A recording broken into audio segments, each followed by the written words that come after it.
This is Bobby from Horse Tender Studio. Today's video is going to be a little different from what I've been doing for a little while now, which is like unboxings and vlogs and assorted ramblings, as I like to say. Um, and the plan for the video is, as usual, not scripted or really super planned out, but my idea is just to do a bit of a painting session, bit of a tutorial.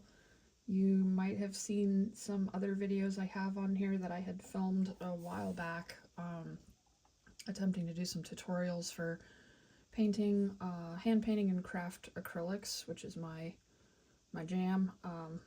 That's how I create all my work.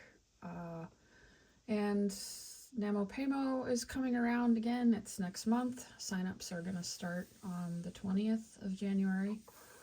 And every time NaMoPaiMo is coming along, I think about revisiting the tutorials. I have a blog post, I believe, where I shared some of my methods in kind of a quick and dirty way, and then I've tried to do some videos on here, video tutorials. The one that I did a while back doing like a stablemate, that one got derailed because I did something which in hindsight was kind of dumb, I think. I was experimenting with new colors that I had never used before, and I was like, it was good to show my technique and my way of working with acrylics, but I really was not happy with how the horse was coming out, and so, as I sometimes do, I just like bailed on the project. So apologies for anyone who's watched those. I mean, like I said, the technique tips and materials and stuff is still what I do, and so I've left them up for that. But yeah, I actually still have those horses, and they have not advanced in painting because I was like, this is just not working. And sometimes when things aren't working, it's good to take a break. Sometimes it's good to push through, and sometimes it's good to just be like, no, we're done here. Anyway, I'm getting out in the weeds. I can feel it. So I have some big plans here for the studio this month. I'm going to be showing at Breyer MidWest in Kansas in 2 weeks, 2 weeks from today. Today is Friday, January 9th, I believe, and the show is in 2 weeks. And I'm entered, and I'm doing something very different. I'm showing in performance. I've done a bit of performance showing.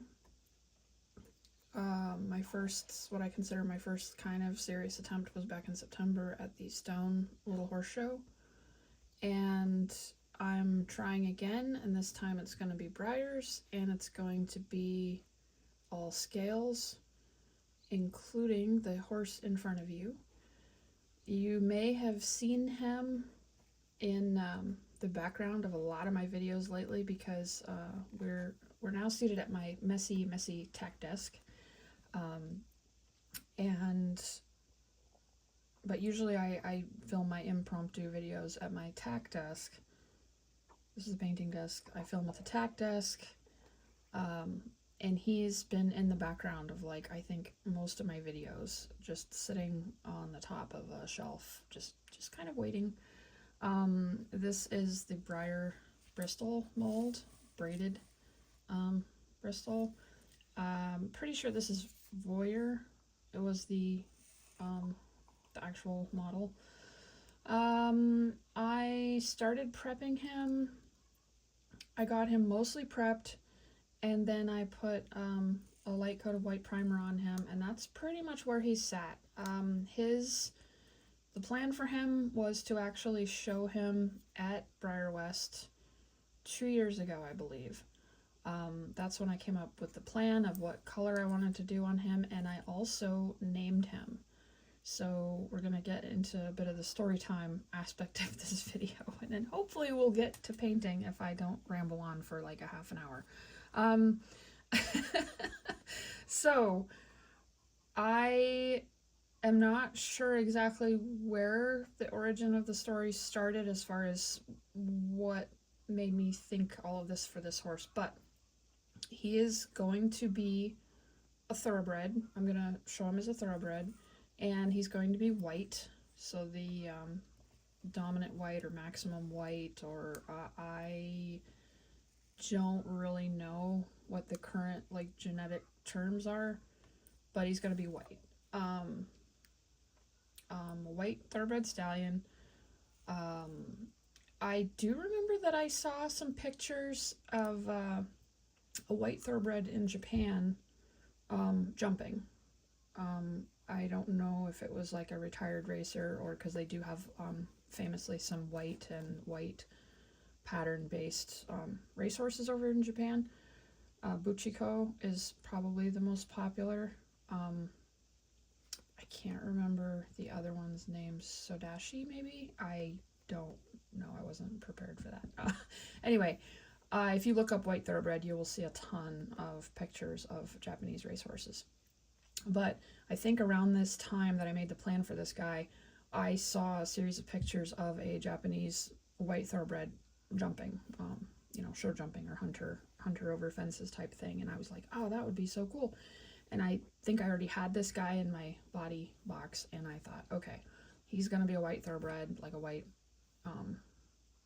inspired by that. And then is where it got personal. um, my I named him, and it's kind of unusual for me to name a horse before they're even like done or before they're even started. Sometimes it happens, and then I just it's cool, and they just become that horse. And sometimes even after they become that horse for me, they sit for a while and wait for me to actually finish them or start on them in this case. But his name is Wager with the Wind, and that name comes from this book, which is a story about an Alaskan bush pilot named Don Sheldon. And it is an incredible book, an incredible story. The things that this guy did with an airplane are just unreal. This was a book I believe that my granddad, had read, and my granddad was a voracious reader. I mean, he was just reading books all the time. He mowed through so many books, and I'm pretty sure after he finished reading his copy of this book, he handed it to me, and he just said, "You need to read this." And so I did, and I said, "That is just incredible." So with this guy being a white horse and kind of flying through the air, it just clicked, and I was like, yes, that is it. So this is Wager with the Wind. He's going to be a white thoroughbred stallion. And my original plan, I'll give him a little pivot here, kick over the paint. My original plan for him was to get him done and show him in custom at Breyer MidWest a couple years ago.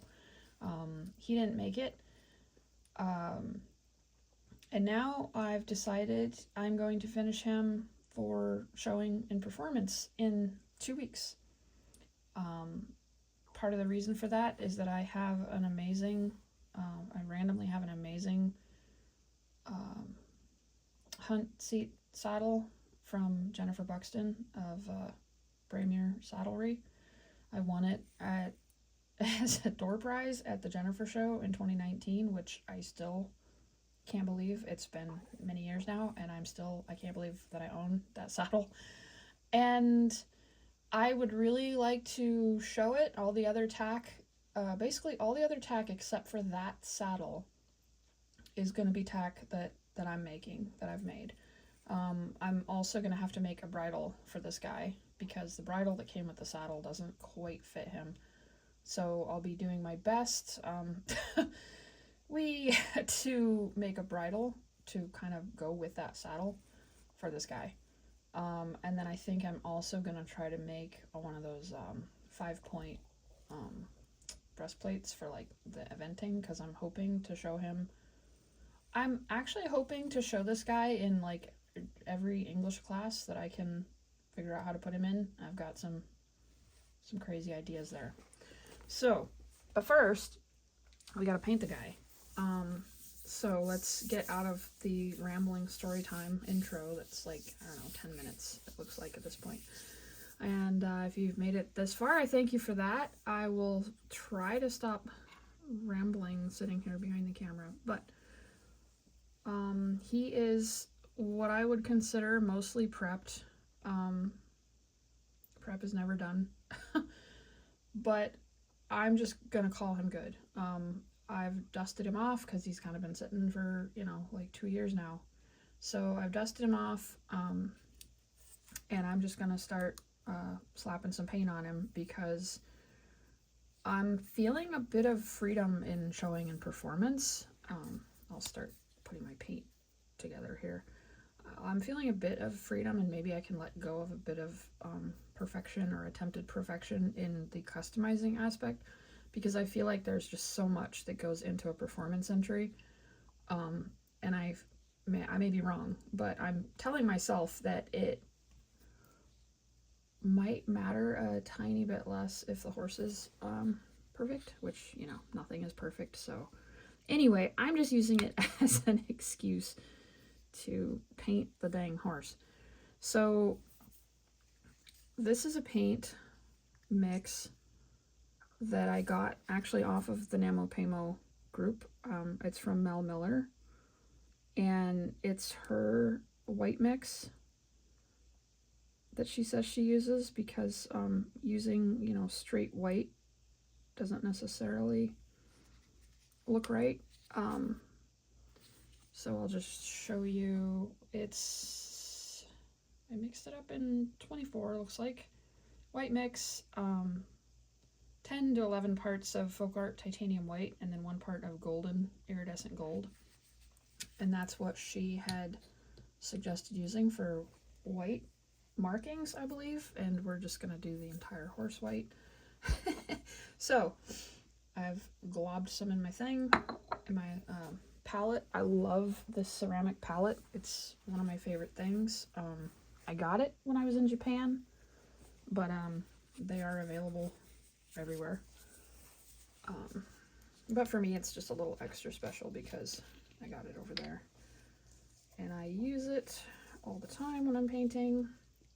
So I may have said this in other videos, but the only acrylic that I definitely water down is white. I know a lot of people say that you should water down all acrylics if you're hand painting, and you can do that. I think from what I've seen, I feel like there's 2 different types of painters when it comes to acrylics. There's what I kind of refer to as wet painters, or wet painting, and dry painting. And I am much more of a dry painter. I've tried the wet palettes, I've tried watering everything down and working in the thin, like, watery layers, and it just does not work for me at all. So I much prefer to dry brush, but I do add water to white, because white acrylic, in my experience, is the thickest. As the color gets darker, it gets thinner. Like, black acrylics that I have are usually really thin and do not need to be watered down for the way that I do things. But the white and kind of like off-white, buttermilk, anything approaching white needs to be watered down, I would say. So what I like to do is I used to try to pour it in, like, from my water bottle, and that would just make a mess. So what I do is I just wet down like a little square of paper towel, and I just drip it in there. I feel like it gives so much better control for how much water that you get in there, and you don't end up in a thing where you're just going back and forth adding, like, oh, too much water, now I need more paint, now there's too much paint, yada yada. So this is how I mix it, and it looks like as I was yapping I did put maybe too much water in there, but we'll see how it goes. This paint has kind of sat for a little while, and I noticed when I opened it to kind of look in there that it has gotten thicker, but I'm pretty sure that I can use it, and actually I would like to use it up if I can. I use a flat toothpick, and I just really work it around in there. It's starting to come together with the water and play nice. There are so many different ways to make art out there. I definitely do not think that the way I do anything is the best way. It just works for me. And I've been wanting for a long time just to kind of share the things I've come up with for working with acrylics, because a lot of people do think that they're hard to work with or not good or whatever, and I mean, they can be, but alright, that's looking really good. Looking really good. We got kind of a creamy, off camera, got like a creamy texture going on. I think I'm gonna add actually a little bit more water. I thought that I had too much in there, but now that I've gotten it mixed, it's still a little thicker, and I can't focus on this for a second. Talking and doing things is hard sometimes. I can't tell you a precise amount of like paint and water to use, because even when I do it, it's just completely random, and it's just something that needs practice and experience. And I know, like, if you're just starting out, that can be frustrating, because you're like, if you're anything like me, I'm just saying, you probably want to be like, oh man, I want to do something good. I don't want to have to like suck at it for a long time, but and it's hard to say. I mean, you might be great right out of the gate. I mean, nobody knows until they try. But I think, and I'm definitely speaking for myself right now, I think we need to get better at like trying things and just realizing that it might not go right the first time, or the second or third or 10th or whatever, but just got to keep playing with it. I'm going to channel my inner Bob Ross and like just play with it, just have fun, make some happy accidents. All right, so after all of that, I finally have, I think the paint is a good consistency. It's not like water. Say it's kind of like milk, like 2% milk. It's not super watered down, because I feel like, I mean, that is a way to do it. But you'll need 100 coats to cover anything, I feel like. So it's yeah, it's definitely a good balance between like too thick and too thin. All right, now I'm going to put a little more water in my little yogurt cup that I use for water, just in case I want to rinse my brush. It's a good way to do that. And I always keep like a folded paper towel close by, just in case I get any goobers or anything I want to like wipe off the brush real quick. And so with that, let's give him a quick blow off. Let's start putting some paint on this guy finally, huh? So this is I talked before about using new colors and not going well. This is actually a new brush, so we'll see what happens, but it's the same brand of brushes that I decided to try for the painting kits that I'm putting out. So I thought I would give a quick try with this brush and just see what I think of it. A little bit of paint, and let's go. I've mentioned in the other videos that I did, and I think in the blog post, that I tend to work in zones.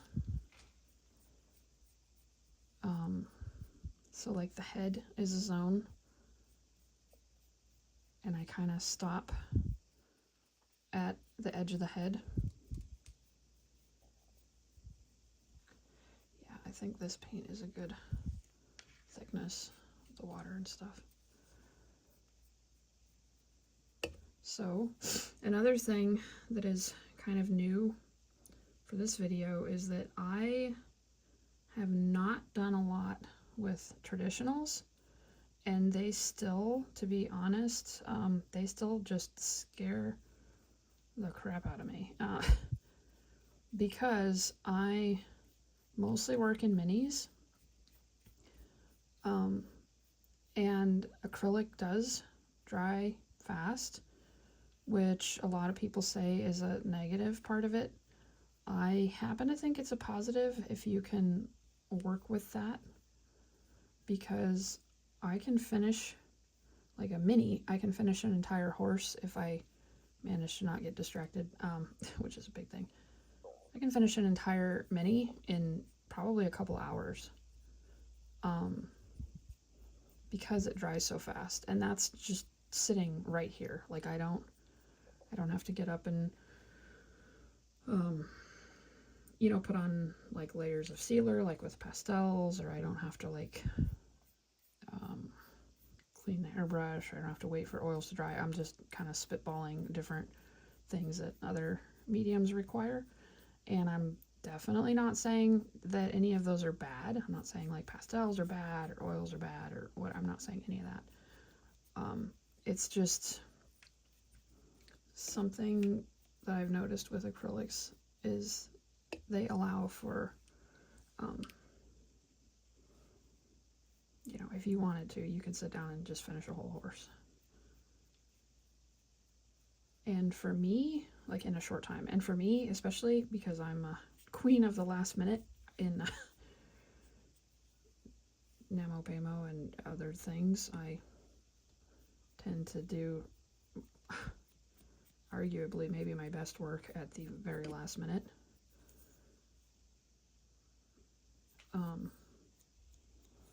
It's really good for me. I can paint a whole horse on like February 28th, and I've done that. I've actually done that.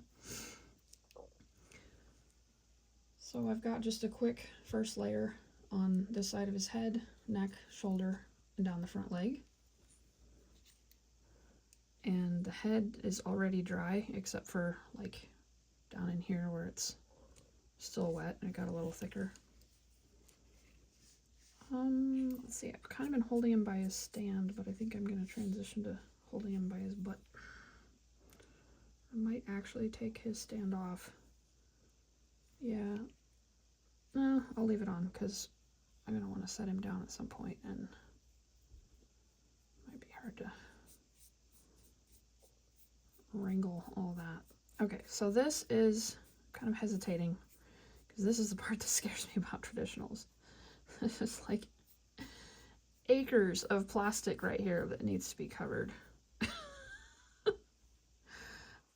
Oh geez, that's kind of a lot of paint. I have joked before, like, about feeling like I need a roller to cover the barrel, especially on a traditional. I'm actually using the biggest brush that's in the set of brushes I bought for possible painting kit material. I'm using, oh, there's a hair right there. Okay, I think I got it. I'm using the biggest brush in that pack of brushes because this is not a brush size that I would use on a stablemate. And I thought, well, that's a good traditional size brush. And then I thought I should start painting Wager. So we've gotten the barrel good enough. For the first coat, if you watched, it's hard to make sure that I'm staying on camera, I apologize.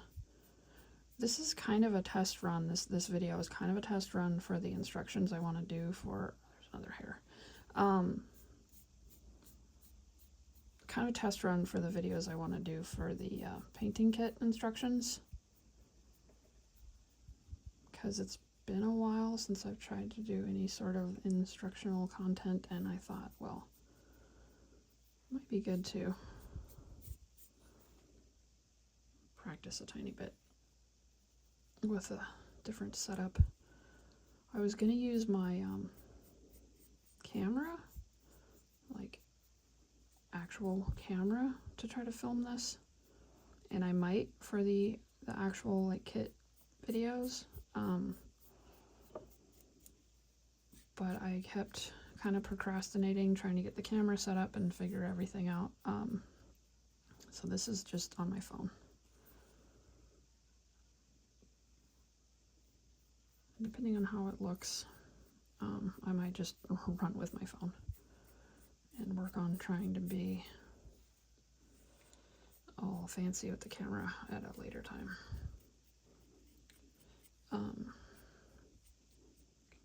But in my previous videos, I talked about how my general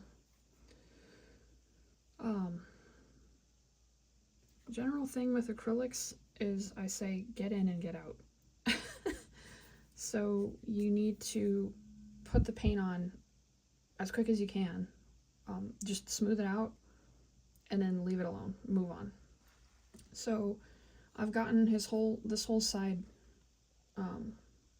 with the first layer, and I did the head and then the neck, shoulder, the side of the front leg, down this big scary barrel, around the hip, and then down this side of the back leg. And we're going to call that good for this side. And I'm going to flip him over and see if I can hold him by his stand and see if I can get him on camera, because now he is somewhere else. Can you put your face in the camera, kinda? This is gonna be weird. So I had filled in the air hole here after priming him, and I'm going to just paint over it and see what it looks like. I was thinking about priming him again, and I maybe should have, but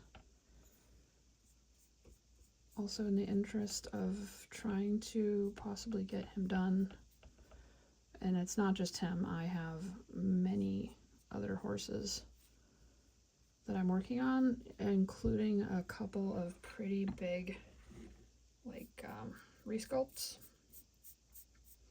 that I'm hoping to show in a couple weeks. So in the interest of trying to make any of that happen for myself, I decided not to prime him again, which I may regret later on. But, part of my thinking there is he is not a sales piece. This guy is not going to be going anywhere. He is staying with me.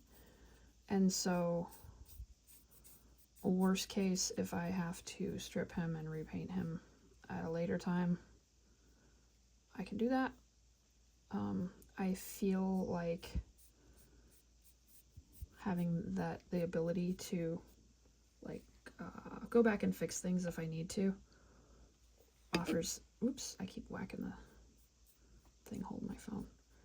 It's weird doing this side of everything. I feel like that gives me some freedom, and so I try to, like I said back in the beginning, let go of the desire for perfection, because it doesn't exist, and it really just stops us from doing everything.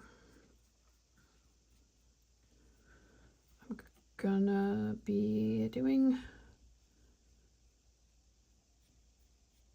even with the resculpts I'm working on. See, now I'm fiddling with the paint. I need to get out. Get in and get out. Dang it. Note to self, maybe, well, the horses I'm going to be doing for the kit tutorials are smaller, so I won't be whacking things, I don't think, unless things get really, really wild, unless they get real Western. Yeah, even with the, like, pretty extreme resculpted customs, I've already kind of been trying to triage what I'm trying to get done in the time I have to do it, and I know that I'm capable of getting some, like, ridiculous amounts of work done in a short time, but it's stressful, and I don't want to, like, count on that happening. So I've been kind of thinking about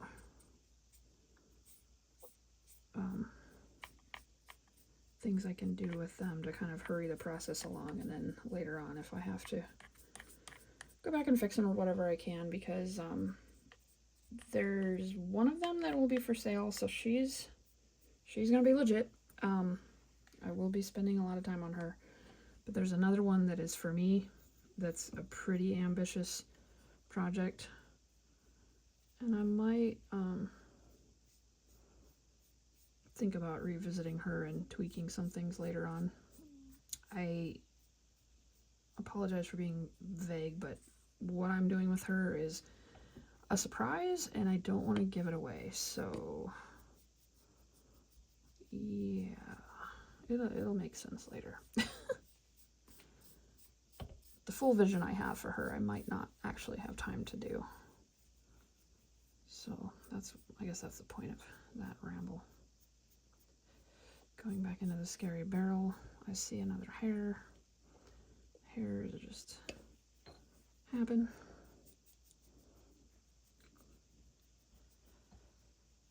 Gosh, I keep whacking that thing.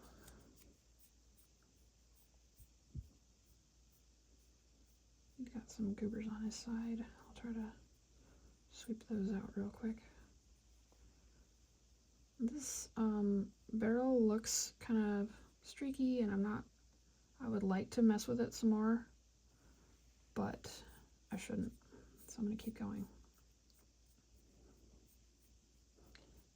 When it gets like this and I'm just kind of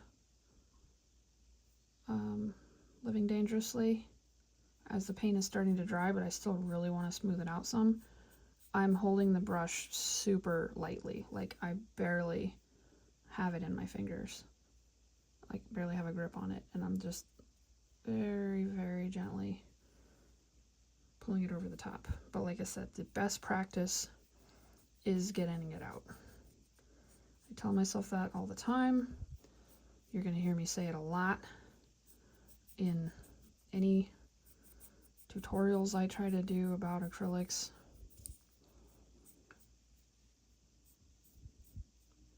Oh, these big horses are so scary. I feel like this side is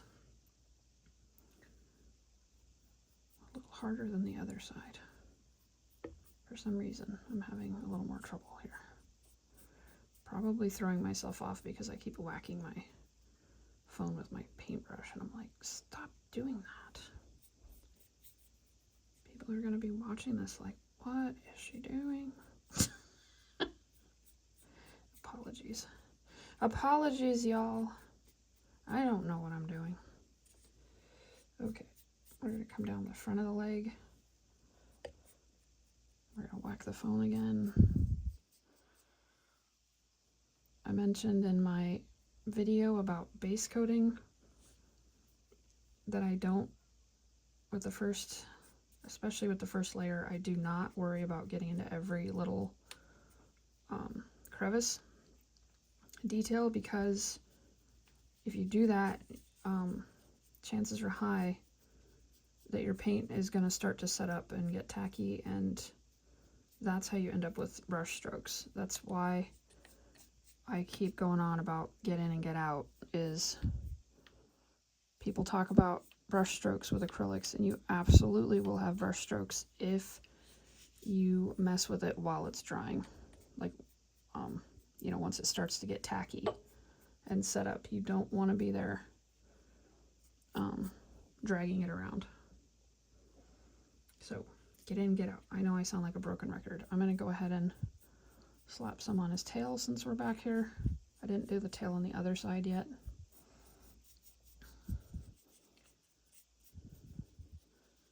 Yeah, I don't worry about getting into all the cracks and crevices.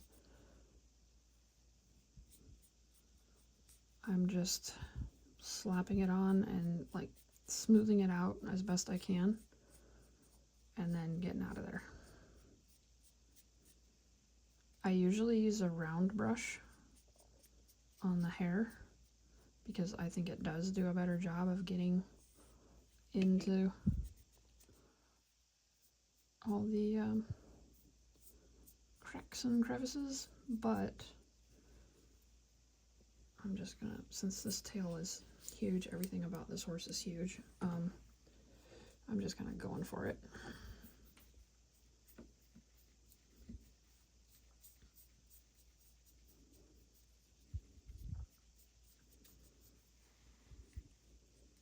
I'm telling you, mad respect for people who do tutorials and do them well. I don't think that's me. I'm just noticing that it is very hard to look at what I'm doing and look at the camera and make sure that you guys can even see what I'm doing. So I don't know how this is gonna look.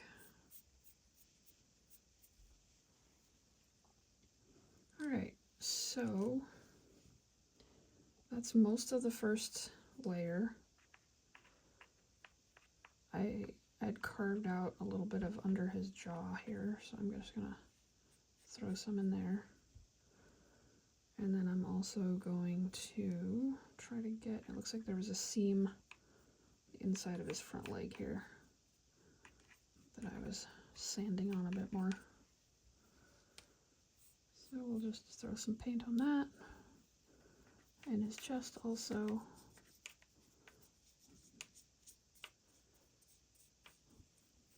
Just trying to get like in some of those deeper areas now. Looks like he had a big weird chest seam. Like I said, he is definitely not going to be perfectly prepped. Broken record time, perfection doesn't exist. We all need to let go of it.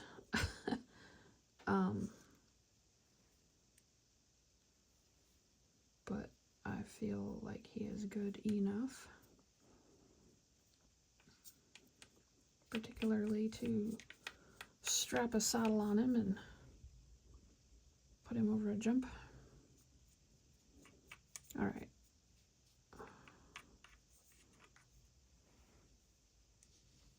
Okay, so I don't know. I'm kind of wanting to like flip him over and paint on his belly a little, but I'm like, I don't know if the stand will hold him for those kinds of shenanigans. So instead, I'm just going to kind of put him nose down. He's in a nosedive right now. And just try to throw some paint up in here.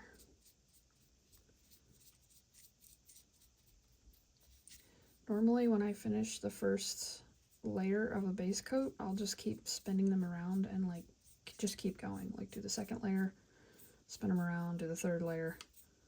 But since he is so big and I'm just less comfortable working on a traditional, I'm giving his outer body layers more time to dry.